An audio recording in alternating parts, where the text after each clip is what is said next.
Orar por meio do louvor a Deus é algo muito precioso para o Senhor. Trata-se de comparecermos diante do nosso Pai Celestial com gratidão e louvor transbordando para Ele.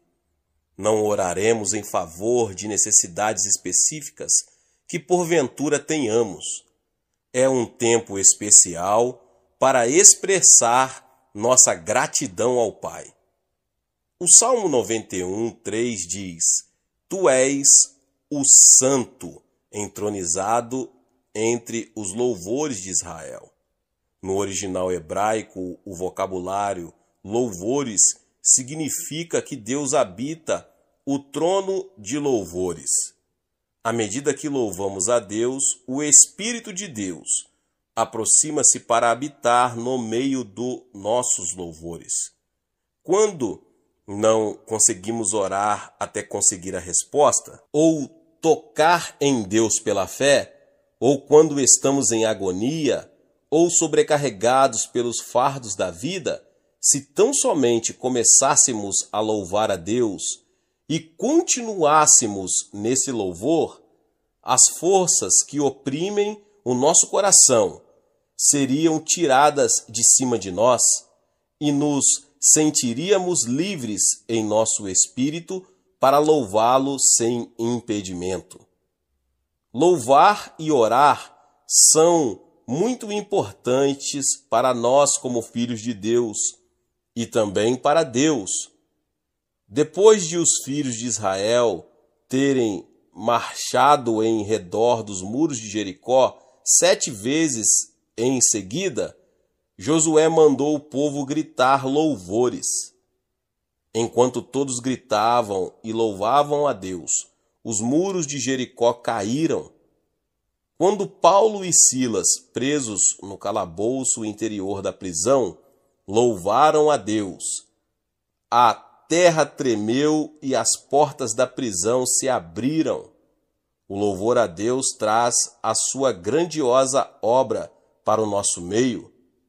O que faremos para louvar a Deus e como louvaremos a Ele? Em primeiro lugar, devemos saber quem Ele é e o que faz, e assim louvá-lo à altura. Ele é onisciente, Ele é onipotente, Ele é onipresente. Ele criou os céus e a terra e tudo quanto neles há. Ele é grandioso, Ele é glorioso. Devemos louvar a sua grandeza. Ele é santo, Ele é justo, Ele é amoroso. Podemos dar graças a Deus pela sua bondade. Devemos lembrar-nos da sua graça que nos foi dada e louvá-lo. Ele nos deu o seu Espírito Santo a fim de que possamos viver uma vida santificada. Ele nos cura. Ele nos tirou a maldição e nos deu as bênçãos de Abraão. Ele nos livrou da morte e do inferno e nos deu a vida eterna. Devemos louvá-lo por tudo. Ele opera em nós para deixar-nos com bem-estar e saúde à medida que nosso espírito é vivificado mediante Jesus Cristo. Ele nos deu vida mais abundante. No decurso da nossa vida, temos recebido inúmeras de suas maravilhosas benevolências. Quando passávamos pelas aflições e sofrimentos da vida, Ele nos livrou fielmente e continuamos vivendo nas suas bênçãos abundantes. Devemos relembrar com louvor essas muitas bênçãos, lembrando-nos da sua bondade em nosso passado e esperando a sua bondade para o restante de nossa vida. Sempre teremos muitos motivos para louvá-lo. A nobreza da verdadeira fé cristã vê-se em nossas ações de graça e louvor a Ele. A palavra de Deus afirma: aquele que oferece sacrifício de louvor me glorifica, e aquele que bem ordena o seu caminho, eu mostrarei a salvação de Deus. Salmo 50:23. As ações de graça e o louvor devem ser dirigidos somente a Deus. Se às vezes nada temos em mente para pedir a Deus, o simples fato de ficarmos sentados na sua presença, adorando e louvando, deixa-nos desfrutar da sua graça. Há muitos anos, quando fundávamos nossa primeira igreja em Buvandong, numa área de favelas em Seul, certo ancião que vinha fielmente às reuniões de oração de manhã cedo orava assim: Deus Pai, só quero agradecer-te, só te agradeço, Pai. Obrigado, obrigado. Todas as manhãs ouvíamos a sua oração, oferecendo ações de graça e louvores a Deus. Começava seu período de oração com ações de graça e o terminava com ações de graça. Eu, como pastor jovem, não conseguia entender por que ele dedicava tanto tempo para simplesmente dizer obrigado, Deus, e louvar ao Senhor. Mas agora, depois de muitos anos de ministério, ao refletir sobre a oração do ancião, que se sentava numa esteira surrada de palha de arroz, reconheço que esse homem tinha fé profunda e grande estima pela bondade de Deus para com ele. Refletindo sobre a minha vida, nada tenho que oferecer ao meu Pai, senão gratidão por todos os aspectos da minha vida. Até nos mínimos detalhes da minha vida, tudo tenho recebido mediante a sua graça. O salmista Davi foi reconhecido como um homem segundo o coração de Deus, porque ele foi quem mais louvou a Deus. Ele deixou-nos muitos salmos de louvor para que os entoemos também. Nós, os cristãos, lembramos-nos do exemplo de Davi. Não devemos negligenciar a oração de louvor ao nosso Pai. Glória a Deus, Deus abençoe a vida dos irmãos e irmãs que ouviram essa palavra. Se você que chegou aqui talvez pela primeira vez e ainda não é inscrito aqui no canal, se inscreva no canal e ative o sininho das notificações. Todos os dias são postados vídeos abençoados aqui no canal para te abençoar. Deixe também o seu like, não esqueça, meus irmãos e irmãs, de compartilhar este vídeo com mais pessoas. Nos vemos nos próximos vídeos. Amém. Alguns anos atrás, eu viajava por vários países. Em certo país, preguei cerca de 30 vezes a grupos que contavam com um total de mais de 25 mil pessoas. Embora alguma destas reuniões tivessem resultados espirituais duradouros, fiquei grandemente perturbado pela condição da maioria das igrejas nesse país. Havia muitas igrejas lindas, mas aos domingos quase todas encontravam-se vazias. Até mesmo os crentes que iam à igreja pareciam inquietos e desambientados, mais como um grupo de órfãos que uma família de crentes. Muitos desses crentes eram gente boa, mas seu conhecimento da vontade de Deus para suas vidas era limitado e sua alegria parecia ainda menor.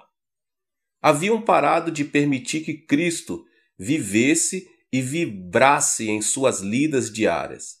Perderam de vista a necessidade de experimentar a Deus diariamente. Uma vez que Deus não era uma realidade vibrante em seu viver diário, todos os problemas pareciam maiores.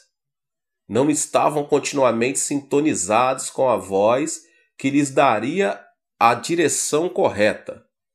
Iluminavam suas vidas cristãs com uma lâmpada de 40 watts. Embora o poder de Deus lhe desse eletricidade suficiente para iluminar seu mundo todo. E tal acontece, muitas vezes, com cada um de nós. Nós, os crentes, temos ouvido com frequência a respeito da graça de Cristo. Esta palavra tinha um conteúdo vivo no começo de nosso viver como crente. Embora ela ainda agrade ao ouvido, há muito ela tem se tornado apenas uma expressão teológica. No grego, graça é charis. Quando os gregos mais experientes veem um lindo cenário, uma montanha alta e verde com regatos cristalinos, dizem cariz. Quando ouvem música de uma beleza que prende a mente, levando às alturas do deleite, dizem cariz. Cariz refere-se a um elemento especial da beleza natural, nas belas artes, na música e nas lindas canções dos seres humanos. A graça é provida mediante a vida de Cristo na terra e sua morte na cruz. Por meio da aceitação da sua graça, pela fé, Cristo vem a você e o transforma em uma criatura de beleza. Ele muda o seu caráter e, à medida que você lhe permite, ele cria e desenvolve em você uma linda e nova personalidade. Ele pode tornar lindo o seu lar. Ele pode tornar maravilhosa a sua vida. Em Efésios 1:6 lemos: a riqueza da sua graça, que Deus derramou abundantemente sobre nós. Esta é uma graça que não deve ser experimentada apenas uma vez em sua vida, mas em muitas ocasiões. Cerca de 20 anos atrás, minha sogra e eu visitamos uma das piores casas que já vimos. A família que aí residia tinha 10 filhos, mas era destituída de posses materiais.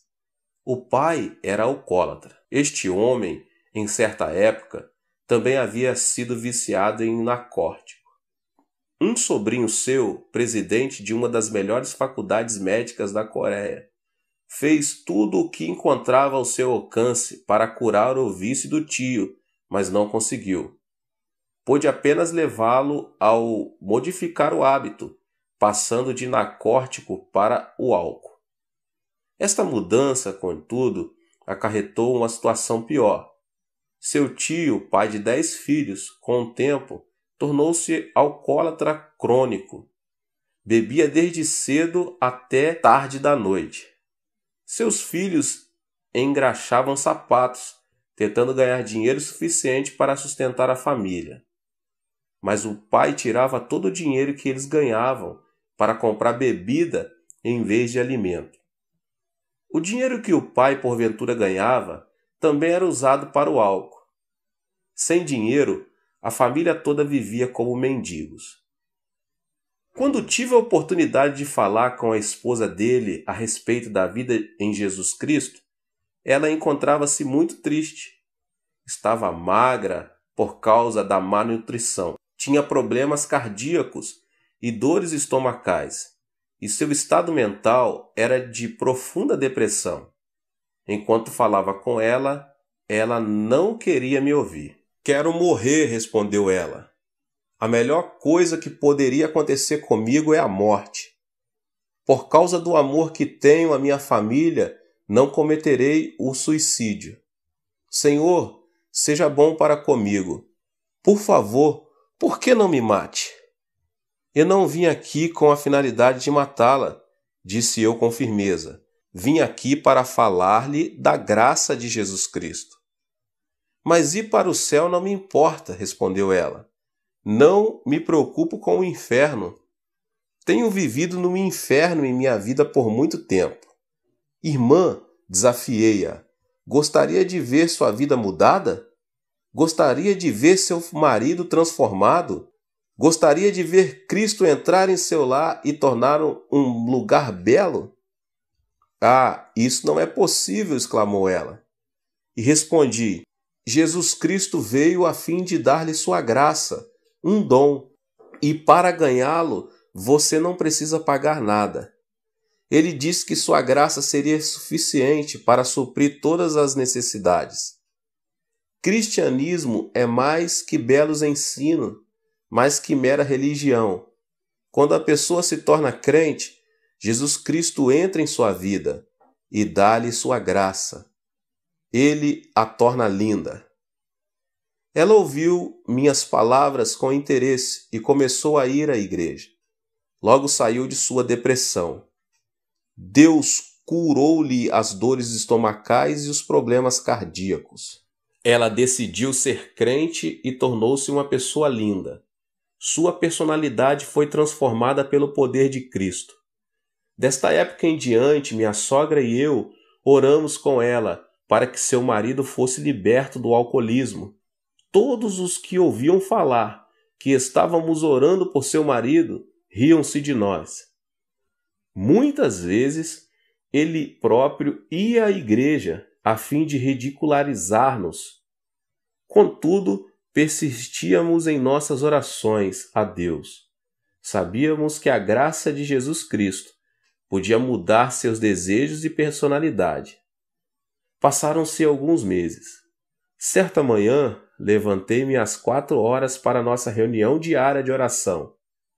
Depois de apresentar o sermão, todos nós começamos a orar. De súbito, senti-me como se caísse em profundo sono. Parecia que meu espírito estava sendo levado e eu podia ver a glória do céu.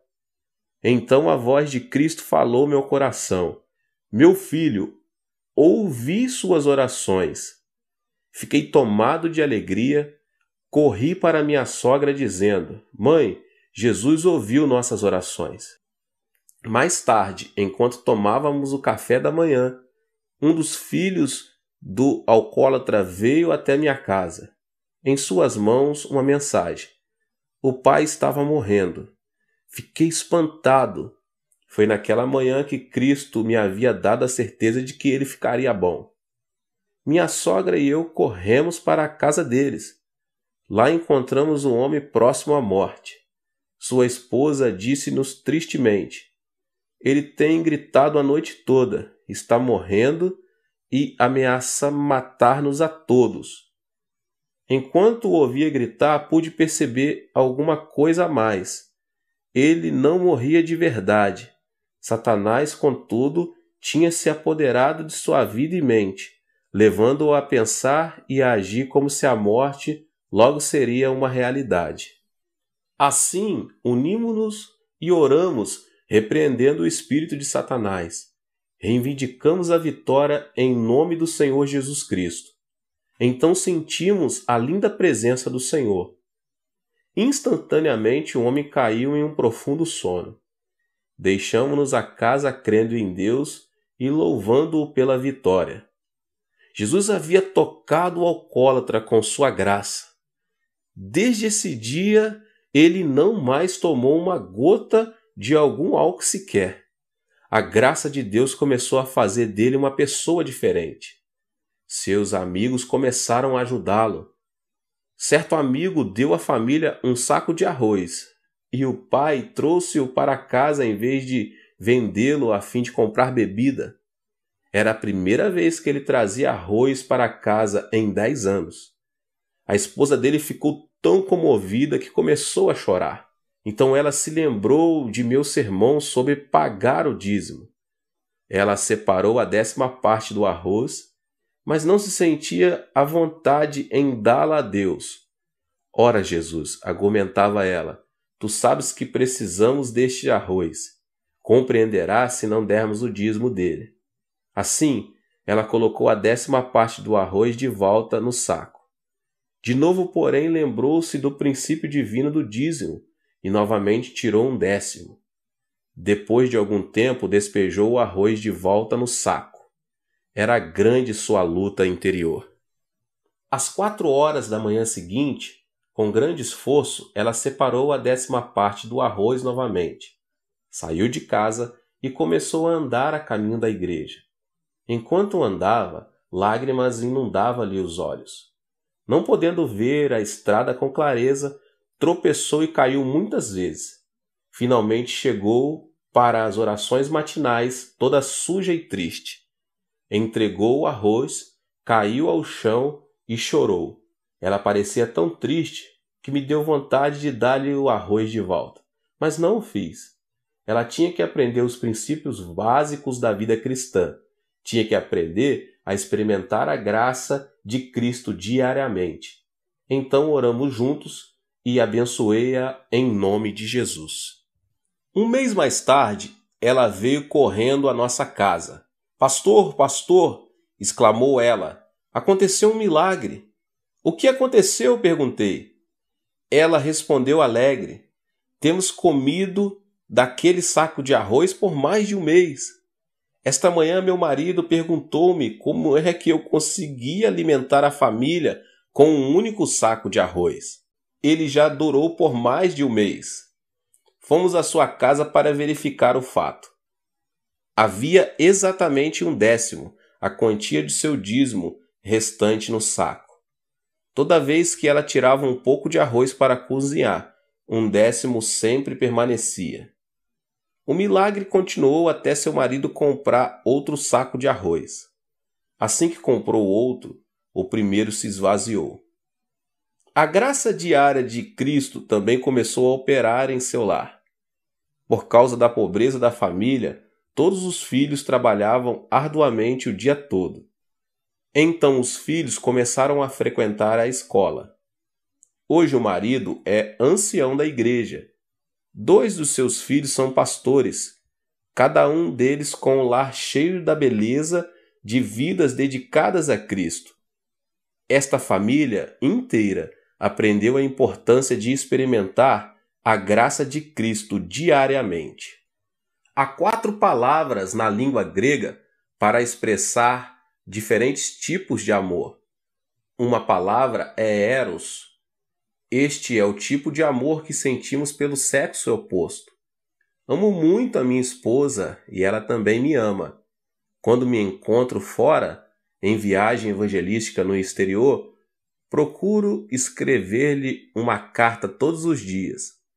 Contudo, posso perceber alguns sentimentos egoístas em nosso amor, pois há momentos em que desejo que ela me ame ainda mais do que a amo. Há ocasiões em que ela deseja receber mais amor do que oferece. De modo que, em certas oportunidades, discutimos. Discussões essas que nascem de uma luta pelo poder, em vez da estabilidade do amor abnegado. Estou no Ministério da Palavra por mais de 2 décadas.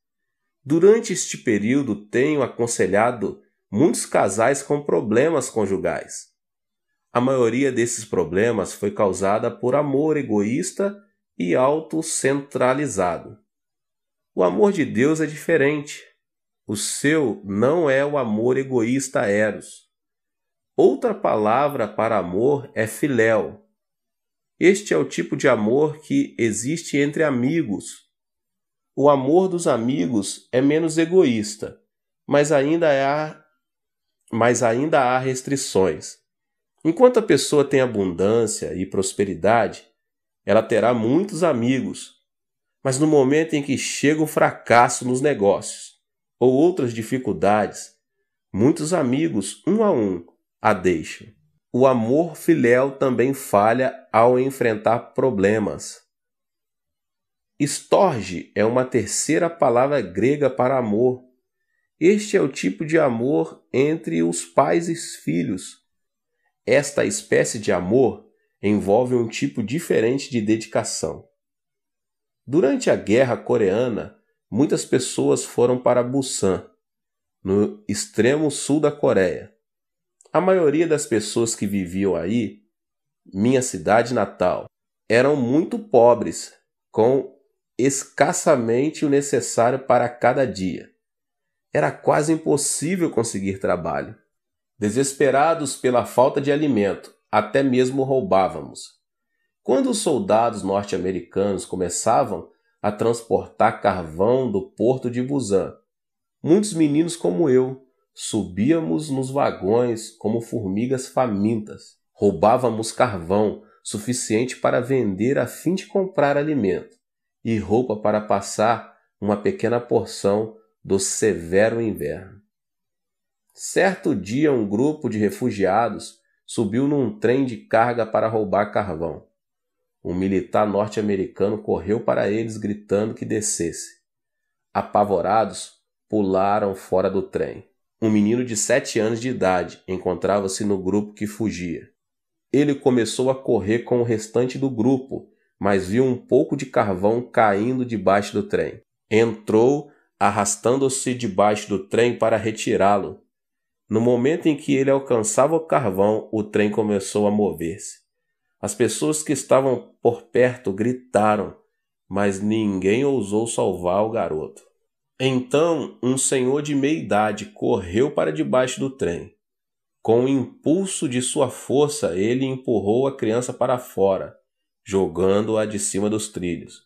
Mas o homem já não estava seguro. A seguir, ouvimos o ruído dos ossos do homem, quebrando-se à medida que as rodas de aço estraçalhavam-lhe o corpo. O homem deu a vida por aquele menino. Era seu pai. Tal é o amor de pais cuidadosos. O amor estorge. Leva os pais a ações heróicas. É um maravilhoso tipo de amor, mas ele também tem seus limites. É um amor limitado aos pais e aos filhos. Na língua grega, o amor de Deus é ágape. Ágape é diferente de eros, diferente de filéu e diferente de storge. Ágape é um amor incondicional, o amor de Deus mostrado mediante a vida de Cristo e de sua morte na cruz do Calvário. Deus não nos ama porque podemos dar-lhe algo de volta. Ele não nos ama porque podemos passar horas alegres de amizade com Ele. Ele não nos ama porque tenhamos alcançado algum ponto de perfeição humana. Deus nos ama sem condições. Deus é amor e é de sua natureza amar. Cristo viveu uma vida sem pecados e de livre e espontânea vontade sofreu a morte de torturas de um criminoso por causa do amor ágape. Cristo sofreu na cruz a morte que era nossa. Por meio de Cristo, Deus provou que nos ama, a você e a mim, a despeito de nossos pecados, nossas fraquezas e do fato de não merecermos o seu amor. Se você colocar sua fé em Deus, Ele pode purificá-lo dos seus pecados e conceder-lhe o perdão. Com a ressurreição de Jesus, provou-se o poder de Deus, poder que pode dar força às nossas debilidades. Deus apresenta um convite a todos nós. Vinde a mim, todos os que estáis cansados e sobrecarregados, e eu vos aliviarei. Isto está em Mateus 11, 28. O amor de Deus é amor para hoje, amor pelo qual você e eu podemos viver. Jamais tenha dúvida de que você é profundamente amado por Deus. Você tem a habilidade e o privilégio de falar diariamente com Ele, diretamente com Ele também. Não se preocupe com os pecados passados. Deus pode conceder-lhe perdão mediante a fé em Cristo. Não se preocupe com os seus fracassos. Deus pode dar-lhe a força para vencer e ter sucesso. Não se preocupe com suas insuficiências. Mediante Cristo você é fortalecido. Não se preocupe com suas frustrações. Deus mostrou que a frustração última, a morte, é impotente perante sua vontade. Grande parte da Bíblia ocupa-se com o relato do amor de Deus ao homem. Leia-a diariamente e deixe que ela fale do amor de Deus a você. Faça da oração parte de suas atividades diárias. Converse com Deus com honestidade e do íntimo do seu coração em mente. Permita que Deus lhe responda com palavras de amor e sabedoria. Deus o ama profundamente. Paulo termina a segunda carta aos Coríntios com estas palavras: a graça do Senhor Jesus Cristo e o amor de Deus e a comunhão do Espírito Santo seja com todos vocês. 2 Coríntios 13, 13. Nestas palavras, o apóstolo Paulo reconheceu a importância de experimentarmos a graça de Cristo e o amor de Deus.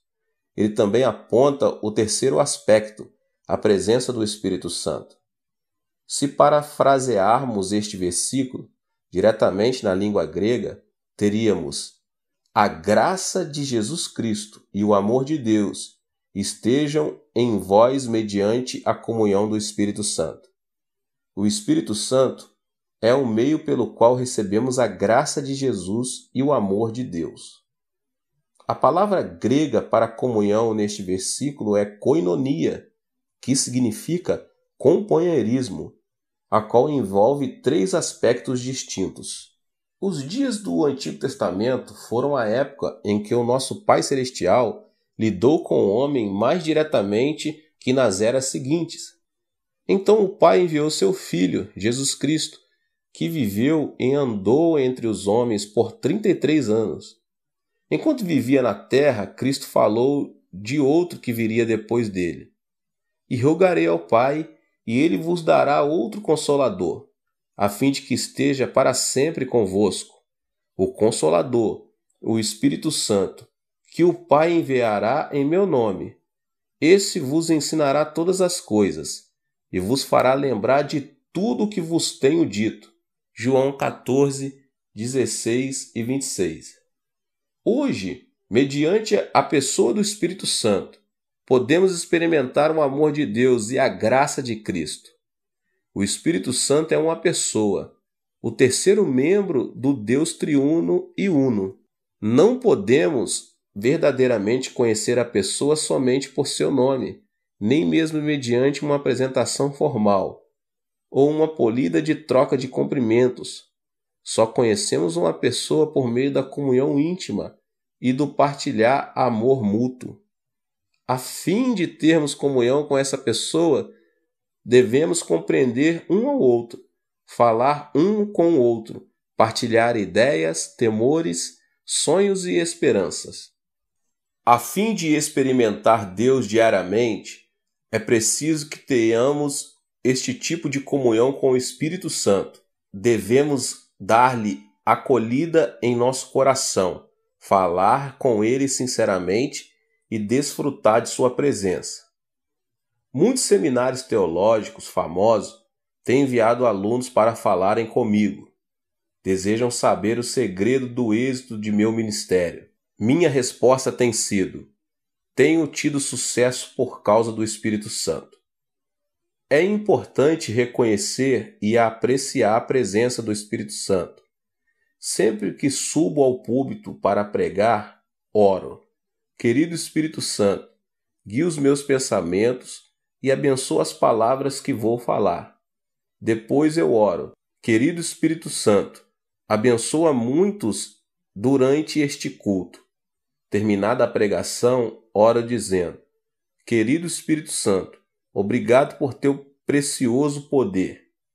Quando leio a Bíblia, oro: Espírito Santo, ilumina meu coração, ensina-me, faze-me conhecer as verdades de Deus. Receba o Espírito Santo nas atividades diárias da sua vida. Não importa quais insignificantes possam parecer. Dependa dele e diga-lhe o quanto você o ama. Só então começa a verdadeira comunhão com o Espírito Santo. Lembre-se, ele estará para sempre convosco. João 14,16. Koinonia também significa associação, parceria. Sem o Espírito Santo como nosso sócio, jamais poderemos realizar nada de grande para Deus. Esta é uma das razões principais porque muitas igrejas tornam-se vazias e por este motivo que muitos jovens estão saindo da igreja.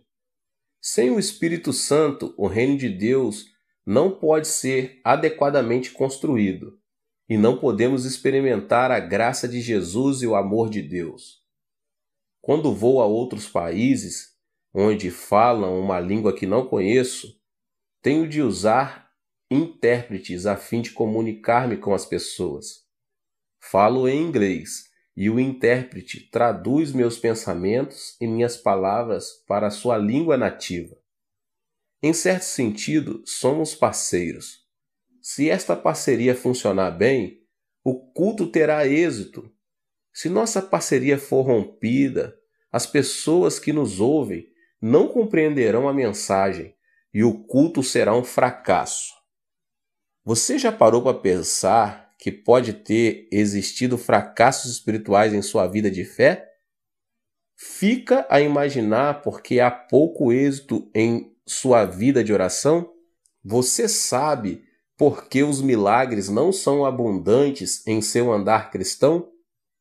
é porque você tem falhado em sua associação diária adequada com o Espírito Santo. Mas quando você, com sinceridade, convidar o Espírito Santo a entrar em sua vida, ele estabelecerá uma associação sobrenatural com você. Você então terá parceria no negócio de construção do reino de Deus. O Espírito torna-se seu sócio majoritário. Você passa a ser o sócio secundário. Se você não der ouvidos ao sócio principal, terá fracasso no construir o reino de Deus.